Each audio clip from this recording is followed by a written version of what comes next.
Olá, seja bem-vindo mais uma vez. No vídeo de hoje a gente vai falar um pouco sobre arte no neoclássico, tá? Ou também chamado neoclassicismo.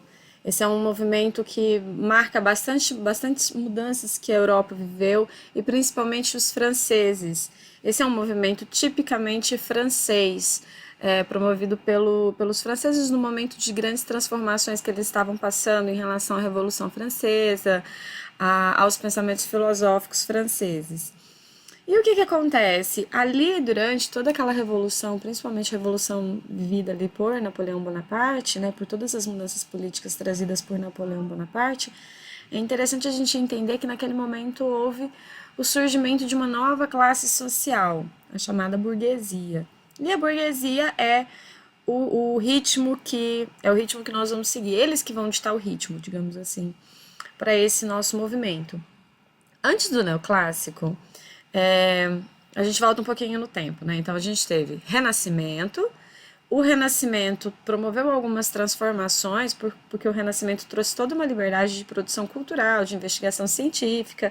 Então, essa liberdade que o Renascimento trouxe acabou culminando em algumas novas experiências, e ali no Quinquecento, que era a última fase do Renascimento, acaba surgindo o maneirismo, que não chega a ser um movimento artístico, mas fez parte dessa concepção artística do Renascimento. O que era o maneirismo? O maneirismo já era um processo de transformação que deixava as imagens mais dramáticas, mais teatrais, tinha um pouco mais tinha mais sentimento na imagem, a utilização do claro escuro, e isso vai se intensificando até que o maneirismo se transforma no barroco. E o barroco é o último movimento antes do neoclassicismo. Só que tudo isso sempre teve berço na Itália, Roma. E o barroco, ele seguiu uma arte por todas as suas variações. Ele nasce na Itália, mas ele vai se disseminando pela Europa, vem parar no Brasil, né? E o barroco, ele tinha uma presença de exageros bem fortes. Ele era uma arte muito exagerada, muito densa. E o neoclassicismo, essa nova classe social, a burguesia, eles vão negar, eles não querem o barroco, eles não querem o barroco de forma alguma.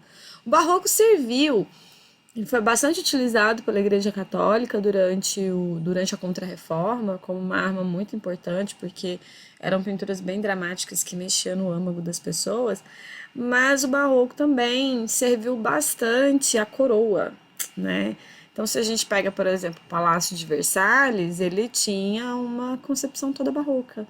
Assim, desde a sua base de construção, muitas das suas pinturas, a organização dos seus jardins, então muito arabesco, muito movimento, muito veludo, muito ouro. Então, a burguesia, essa nova classe social que nega inclusive a monarquia, vai negar o barroco. Eles não querem, eles não estão querendo saber nem um pouco dessa produção, desse tipo de produção artística. Eles querem algo novo.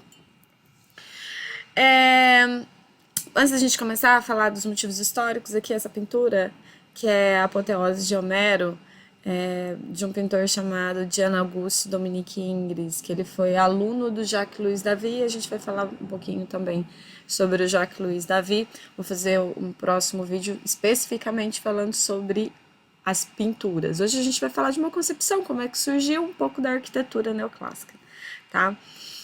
E aí as coisas começam mais ou menos assim.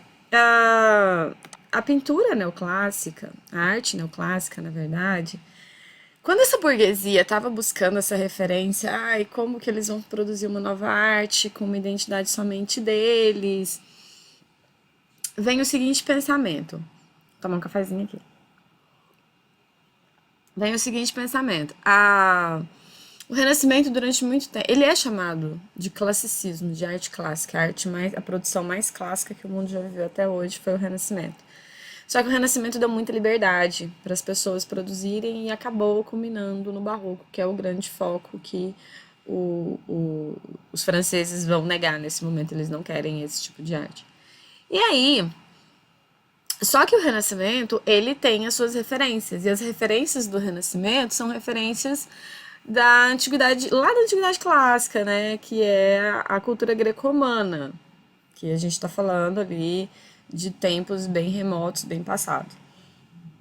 Só que nesse momento em que a burguesia estava buscando uma referência só deles, eles queriam bem uma exclusividade dessa produção artística, é, começou uma onda de escavações arqueológicas pela Europa.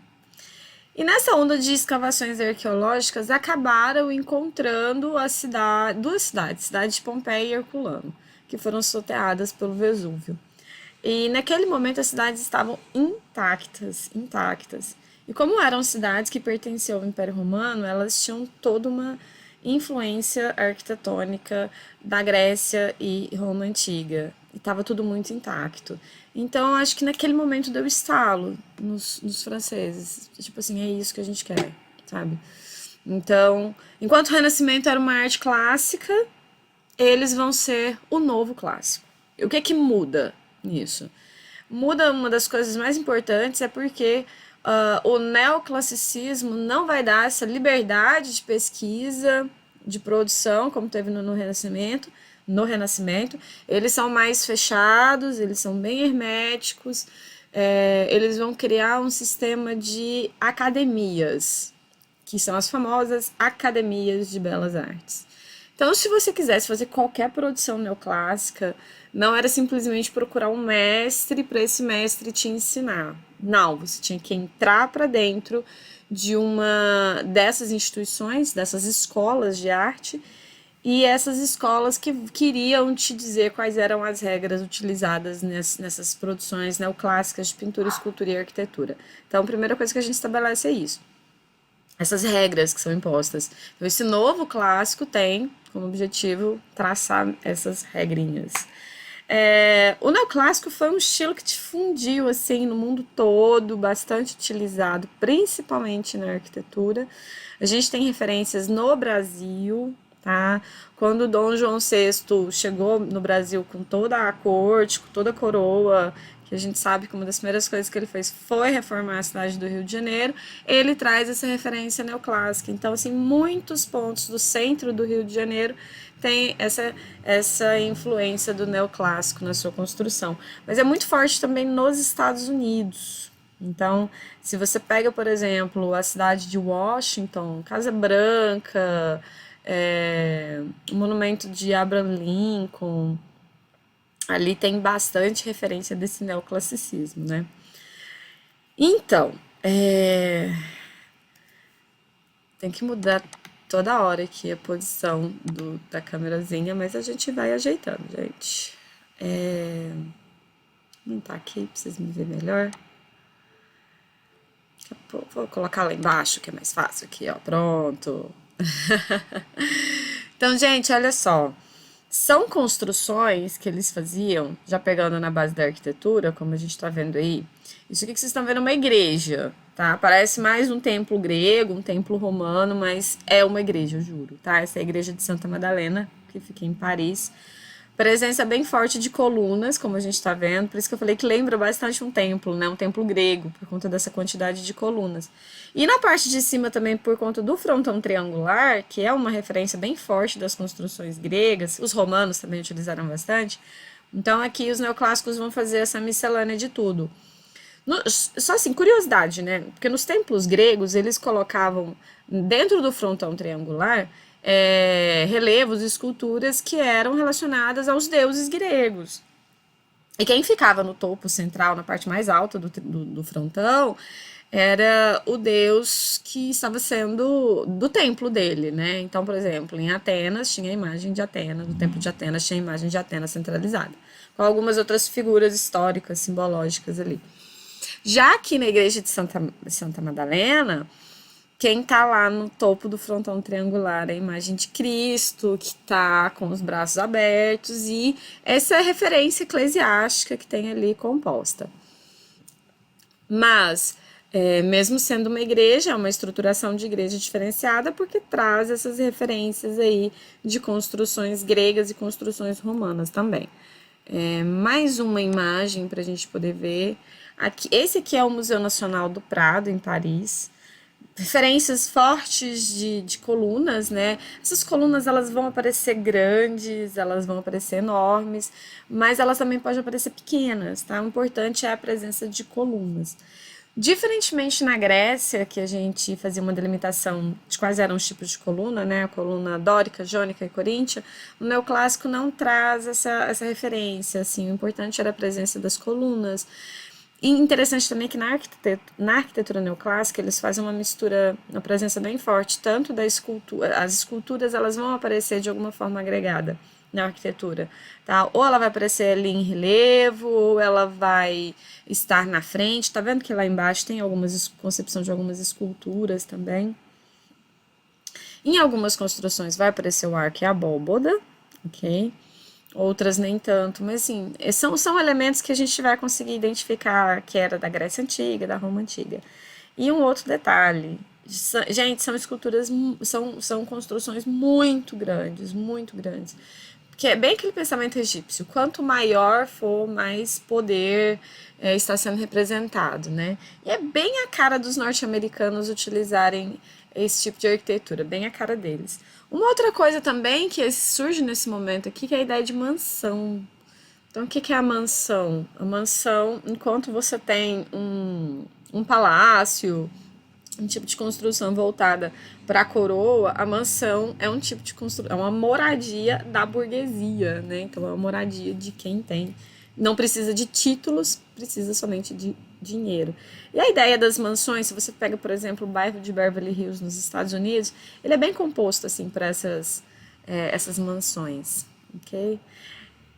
Aqui a gente tem a presença do Portão de Brandemburgo, que fica em Berlim, né? Ele não tem uma utilidade, digamos assim, o Portão de Brandemburgo. Ele não é utilitário, ele existe mais por uma representação, uma simbologia, né? Então, assim, dá pra gente ver, ele é posicionado num local em que ele sempre vai estar com esse aspecto laranja. Porque é interessante falar disso, que o neoclássico valoriza muito o branco, que assim, como eles negam veementemente os exageros barrocos, então eles deixam esse aspecto tão colorido e trazem o branco. E os materiais para essas construções, eles utilizavam bastante mármore, mas a gente sabe que não dá para fazer um mega prédio somente de mármore, então eles tiveram que adaptar e colocar materiais de alvenaria também, concreto armado, e para dar esse aspecto de branco, utilizar tinta. Então, assim, esse portão de Brandemburgo, ele traz ali como base, ele é como se fosse um portal, então a gente vê em outras fotos que eles têm uns travamentos embaixo, que não passa carro, só para as pessoas poderem passar. Também um rito de passagem. Lá em cima tem uma escultura. O neoclássico traz de volta essas temáticas mitológicas, da mitologia grega, da mitologia romana. A utilização, então, né, nessa construção aqui a gente tem bastante colunas, na concepção toda deles são colunas. Na parte de cima tem os pórticos, que é essa base de sustentação que fica em cima da coluna. Nesse caso não tem o frontão triangular, mas já tem como uma referência. Então, olha só, se você olhar bem para a imagem, ela não é quadrada, ela ainda é um triângulo, porque a parte final da construção é uma escultura. Então, ele faz esse movimento para poder finalizar. Como eu estava falando, o portão de Brandemburgo ele foi construído de um jeito que ele fica dourado o dia todo, porque ou ele pega a luz do sol e à noite eles têm esse esquema de iluminação que dá essa ideia do laranja, do dourado, que cria uma coisa assim bem de poder também, né? Bom, aqui no caso a gente tem um museu. Vou jogar minha cara aqui pra cima pra não atrapalhar vocês a ver. Ixi, atrapalhou do mesmo jeito. A gente põe embaixo, então. Ixi, não me cabe aqui. Bom, enfim. As plantas voltaram ao formato quadrado, retangular, que também era uma concepção dos romanos, né? Os romanos traziam as plantas das suas construções mais quadradas. E lá, nas suas evoluções, quando a gente passa lá para o Renascimento, tendo uma herança ainda do período medieval, a gente tinha algumas, ou em formato de cruz, ou em formato oval, a base arquitetônica, né? De grandes prédios. Mas é que eles vão retomar essas plantas quadradas ou retangulares. Esse aqui, por exemplo, é o Museu Britânico. Notem que tanto a Igreja de Santa Madalena quanto o Museu Britânico, eles são muito parecidos, né? Por conta por conta dos elementos que são utilizados, tá? Notem que as colunas parecem muito colunas jônicas, por conta das volutas lá em cima, o capitel em volutas. Mas compreender essa base das colunas no período neoclássico não faz tanta diferença, assim. Bom, o neoclássico tem uma referência arquitetônica até os dias atuais. Se a gente for parar para pesquisar, por exemplo, a cidade que você está, aqui em Goiânia, por exemplo, a gente olhando, a gente vai encontrar alguns locais que são construídos propositalmente com essas influências, são construções grandes, são construções que causam impacto, muito branco, muita coluna, né? Tem alguns prédios comerciais, tem algum. Eu já vi alguns condomínios. Eu vi 2 condomínios aqui em Goiânia, condomínio de prédio, que são construídos nessa referência. Condomínios caros, né? Ainda é um movimento que representa o poder da burguesia. Ok?